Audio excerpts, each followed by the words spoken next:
Mettez-vous, s'il vous plaît.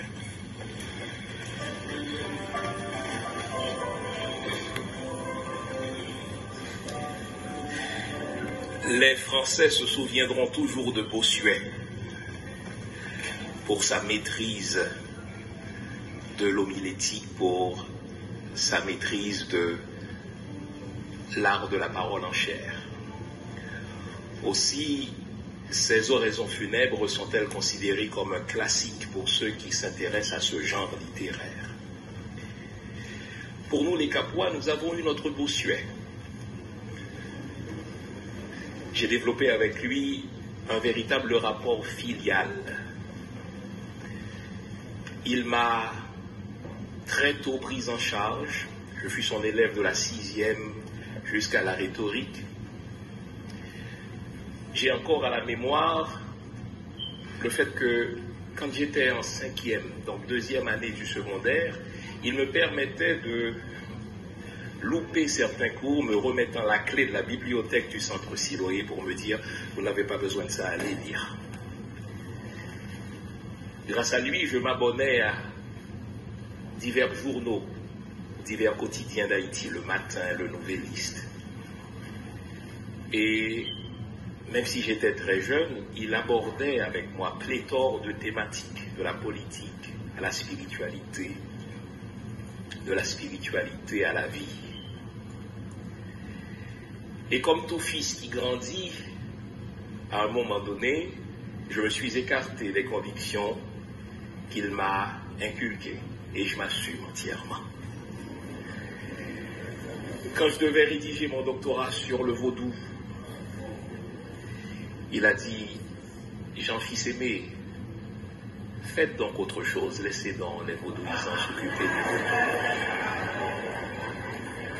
Toujours est-il qu'après mon doctorat et suite à la publication de quelques-uns de mes ouvrages que j'ai eu le bonheur de lui envoyer, on a eu quelques échanges costauds. Car du père qu'il fut, nous sommes devenus des collègues, étant tous les deux docteurs en théologie. Même si nos convictions sont parfois aux antipodes les unes des autres, je sais qu'on cultive l'un pour l'autre un grand respect. Et l'un des plus grands compliments qu'on ait eu à me faire, c'était qu'un jour, Jean-Marie Chanoine, l'ancien ministre sous le régime des Duvalier, il est venu m'entendre à la chaire de l'église de Montréal. Il a dit « Oh là là, vous me rappelez Mario Valsin ». Et à ma mort peut-être, je souhaiterais qu'on écrive ceci. Vous me rappelez Mario Valsin. Son humilité nous a empêchés de le présenter tel quel. Il a tenu à dire à Storly, je ne veux pas qu'on me présente. Je dis non, j'y tiens, je vais le présenter. Un fils a le droit de présenter son père. Je lui dois tout. Étant boursier du centre Siloé de la 6e à la Réto, en plus étudiant du collège, et lorsque j'étais au collège, il continuait à me guider. Et je me rappelle, quand je devais participer à quelques concours, des jeux intellectuels dont la ville pouvait se targuer, télégénie, etc., Pasteur Mario m'ouvrait sa bibliothèque personnelle pour que je puisse me former afin de remporter quelques médailles à ces concours.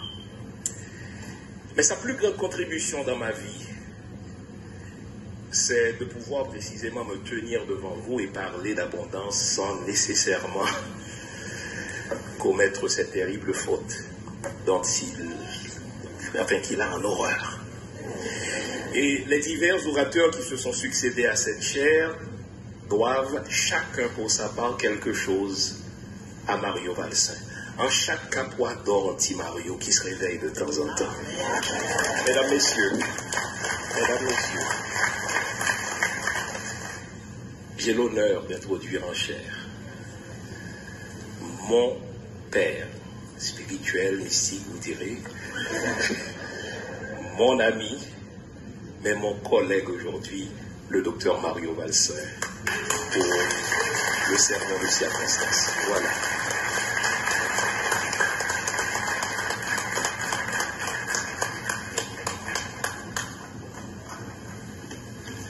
Bien-aimés dans le Seigneur, chers amis partout, que la grâce et la paix de Dieu soient avec vous tous. Avant de vous adresser certaines réflexions sur la base de la parole de Dieu, je vous inviterai à prêter attention à un morceau spécial qui vous sera présenté par la chorale de l'Église baptiste Adonai.